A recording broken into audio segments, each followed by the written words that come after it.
Welcome to the High School Survival Guide. Today, we're going to tell you about a boy who's teaching a masterclass on how to survive in school.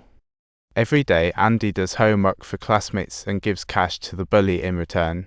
They have a school spot dubbed Freak Zone or No Man's Land. When a new student bravely enters this mysterious realm, the whole school drives them out. Andy, a kind kid, stays neutral like a peacemaker.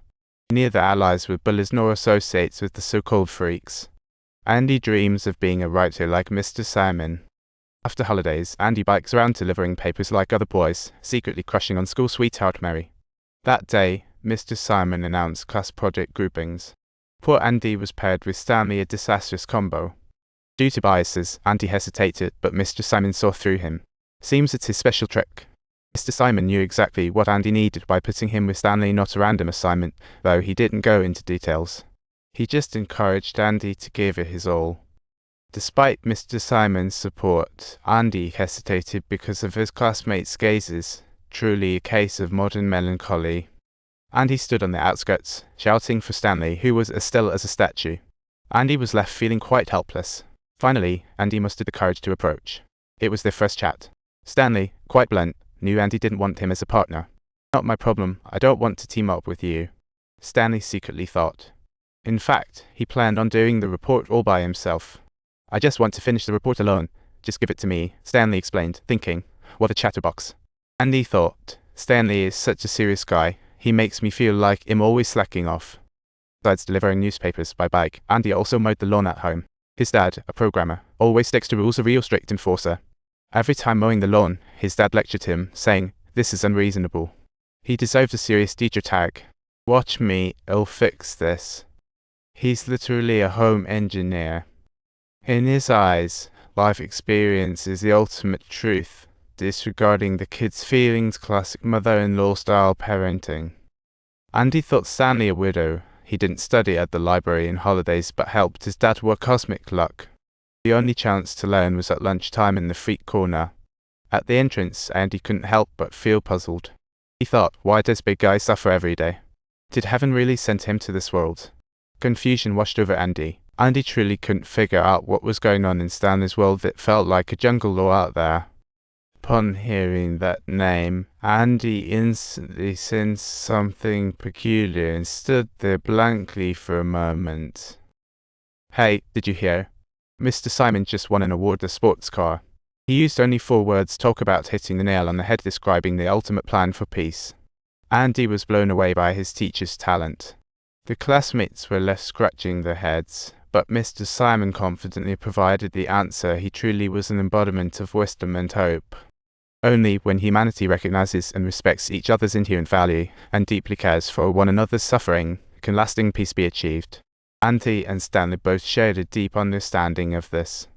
That day, Andy delivered papers as usual. When it came to the papers, he delivered them perfectly except for one house, where he always missed on purpose. During his delivery rounds, he hoped to sneak a peek inside the house, but this time he was got by the owner. What an unexpected surprise. At that moment, a pretty girl showed up in the house.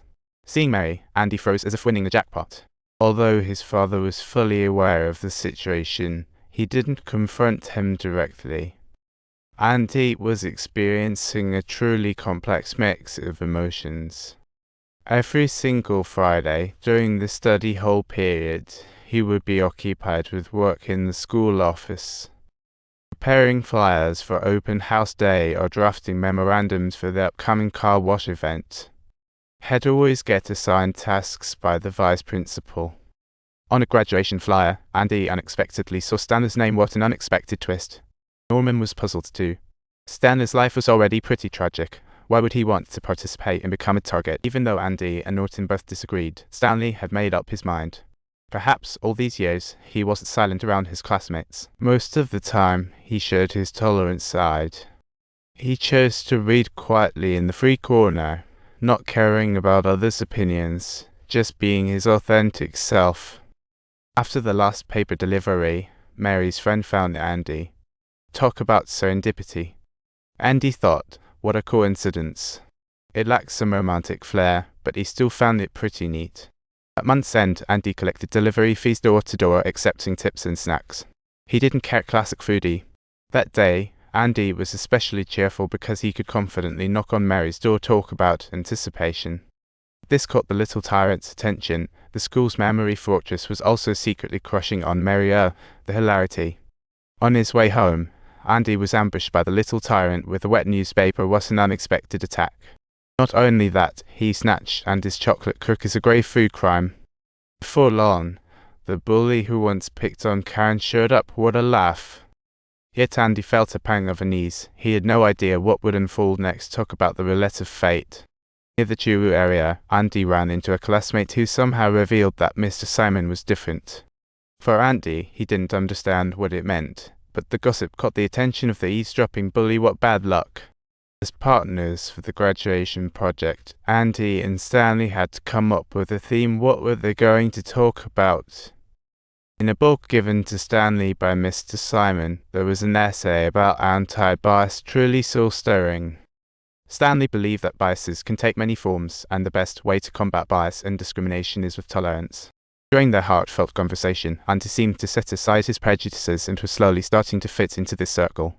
At night, while watching Stanley focus on modeling, his father showed no mercy in lecturing Andy. Left with no other choice, Andy had to come to his mom to seek her warm support.